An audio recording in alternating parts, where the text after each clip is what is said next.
এই আলুগুলোকে এরকম ভাবে ফুটো করে রেখেছো কেন? আজকে এগুলো দিয়ে কি করবে মাম? আজকে আমি বানাবো স্টাফ পটাটো উইথ গ্রেভি। বাহ, তাহলে বানিয়ে ফেলো দেখি কিভাবে বানাও। দেখি আজকে ফার্স্ট টাইম করছি, কিরকম খেতে হয়। বাহ, করো। এটার জন্য আমাকে আগে এই আলুগুলোকে ভেজে নিতে হবে। আচ্ছা, এগুলোকে আগে কুড়িয়ে নিয়েছো তো ভেতরটা? হ্যাঁ, ভেতরটা খোসাটা ছাড়িয়েছি, ভেতরটা কুড়িয়ে নিয়েছি। কুড়িয়ে নিয়ে এবার এই আলুগুলোকে ভেজে দেব। ঠিক আছে। তার জন্য আমি একটু তেল দিই, এটা গরম হোক, তারপর তেল দেব। তেলটা গরম হলে আমি এই আলুগুলো একটু লাল করে ভেজে নেব।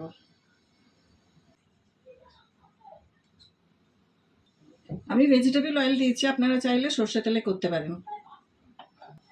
তেলটা গরম হয়ে গেছে, আমি এবার এই আলুগুলো দিয়ে দিচ্ছি।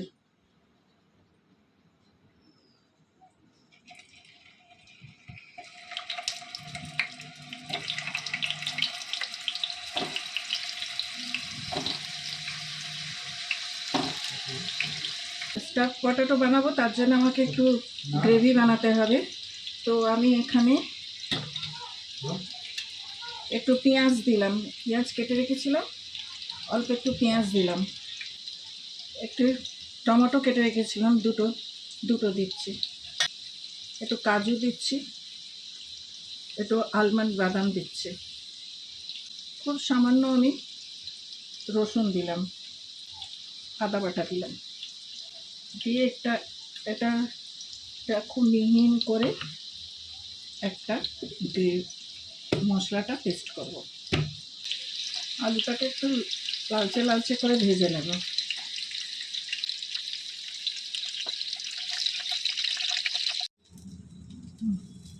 পুরটা ভাজা হয়ে গেছে। পুর করার জন্যে আমি চিকেনটাকে আগে থেকে পেস্ট করে নিয়েছি আদা রসুন দিয়ে। তারপরে কড়াইয়েতে একটু পেঁয়াজ দিয়েছি, একটু লাল করে ভেজে চিকেনটা আমি দিয়ে দিয়েছি পেস্টটা। তারপরে ওটা একটু নাড়াচাড়া করে আলু সেদ্ধ করে রেখেছিলাম ওটাতে দিয়ে দিয়েছি, দিয়ে ভালো করে ম্যাশ করে সুন্দরভাবে ভেজে ভেজে নামিয়ে নিয়েছি। একটু কিশমিশ দিয়েছি। কড়াটা বসালাম, গ্রেভিটা করি। এর ভেতরে চিকেনের পুরটা দেব।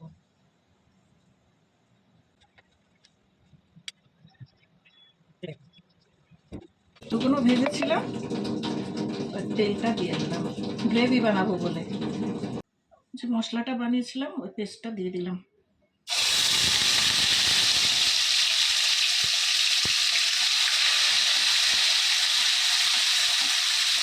জলটা দিয়ে দিলাম, একটু হলুদ দিলাম, একটু কাশ্মীরি লঙ্কা দিলাম, নুন দিলাম, একটু চিনি দিলাম।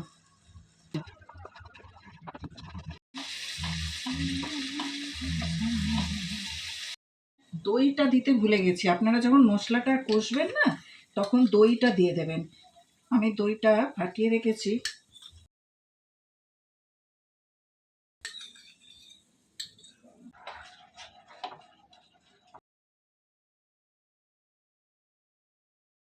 স্টাফড আলুগুলো দিয়ে দেব।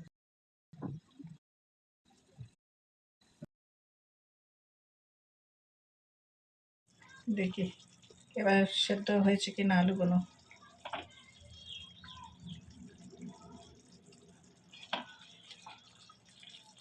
আলুগুলো তো সেদ্ধ হয়ে গেছে।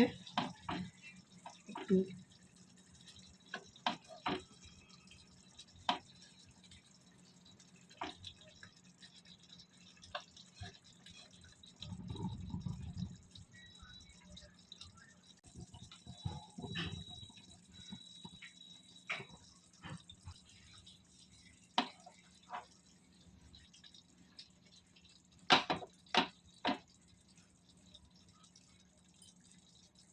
আমার স্টাফ পটাটো হয়ে গেছে।